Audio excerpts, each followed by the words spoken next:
Today's story is unique in many ways. Not only is it a haunting story, but this was the world's very first case where self-defense was declared, leading to a global law stating that actions taken to save oneself will not be considered illegal. It's an unbelievable and scary story.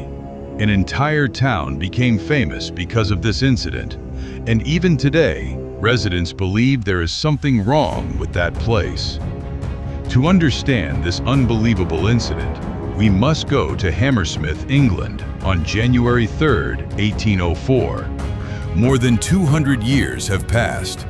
Because it is so old, there are almost no images, but this is an actual true story. That night, 22-year-old Thomas Millwood was sitting in a large pub, glass in hand, feeling extremely frustrated. Thomas was a well-known bricklayer in Hammersmith. Every day, after finishing his work, he would come to this pub with friends to drink, party, and laugh away the day's exhaustion.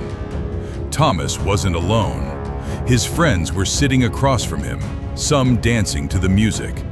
But Thomas was frustrated by something bothering him for a long time, a situation involving the whole town. He slammed his glass on the table. The sound echoed through the pub. Everyone stared.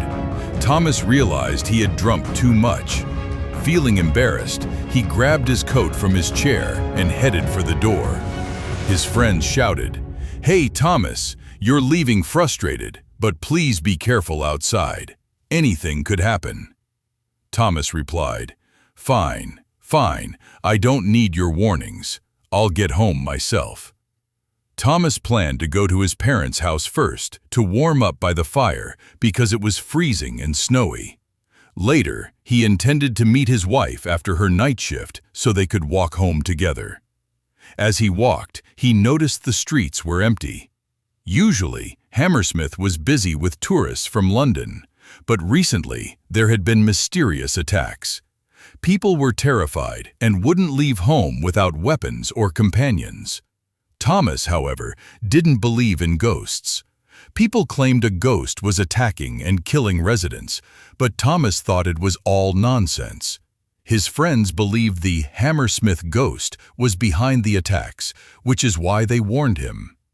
While walking with his hands in his coat to stay warm, Thomas accidentally bumped into two men. One grabbed a stick, and the other reached for a pistol. Thomas raised his hands, explaining it was an accident. The men calmed down and warned him, "You're the only person we've seen walking alone without a weapon. Be careful." Thomas ignored them. Thomas reached his parents' house. His sister, startled, checked through the door's peephole before letting him in. She immediately asked, "Why are you alone?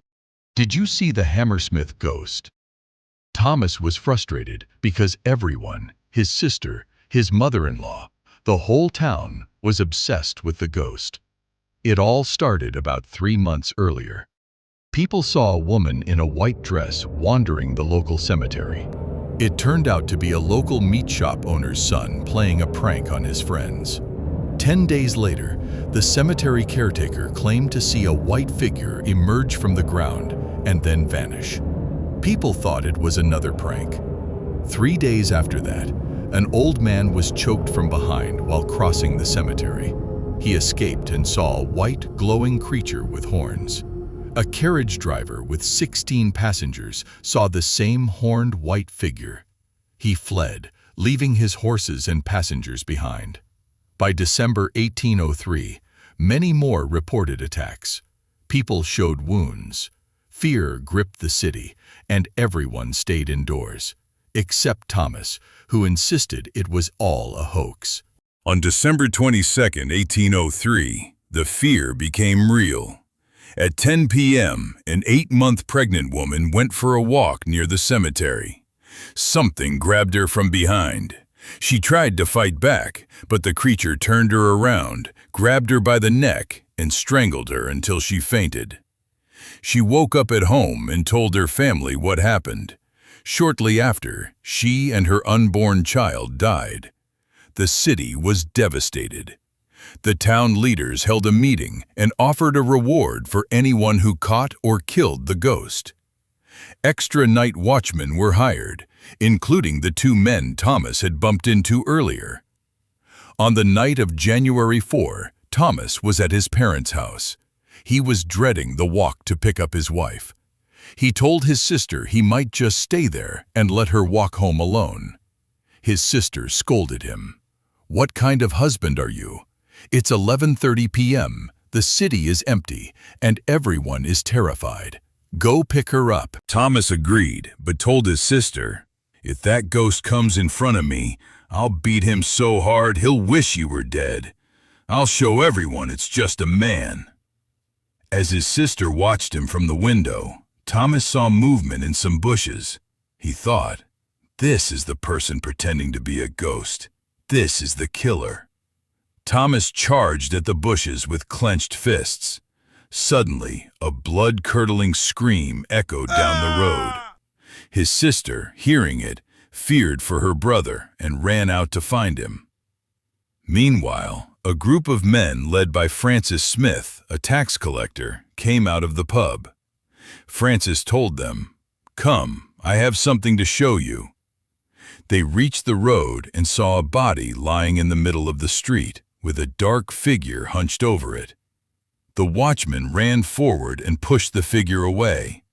They checked the body. It was Thomas, and he was dead. But the ghost next to him wasn't a creature. It was Thomas's sister, crying over his body. What actually happened? The person in the bushes was Francis Smith. He wanted to claim the reward and had been hiding in different spots every night. Thomas's fatal mistake was wearing his white bricklayer's coat. In the dark, Francis saw a figure in white and thought it was the ghost. Thomas saw movement and thought it was the ghost. Both thought they were confronting a monster. Thomas punched Francis, but Francis was armed with a rifle. Thinking he was defending himself against a ghost, Francis fired. The shot hit Thomas in the head, killing him instantly. Within a week, on January 11, 1804, Francis Smith was found guilty of murder and sentenced to death. However, the King of England realized it was a tragic misunderstanding. Francis's sentence was reduced to only 1 year in prison. After the murder, a local shoemaker confessed that he had been the one scaring people. He did it to get back at neighbors who told his children ghost stories, which had terrified them. This case introduced the term self-defense to the world. It established that an act done to protect oneself is not a crime. Because Francis thought he was under attack by a ghost, and Thomas thought he was catching a killer, it changed legal history forever. Today, people still say the Hammersmith Ghost haunts the area. What did you learn from this story? Have you ever seen a ghost or played a prank like this? Let me know in the comments. Follow me on Instagram, link in description,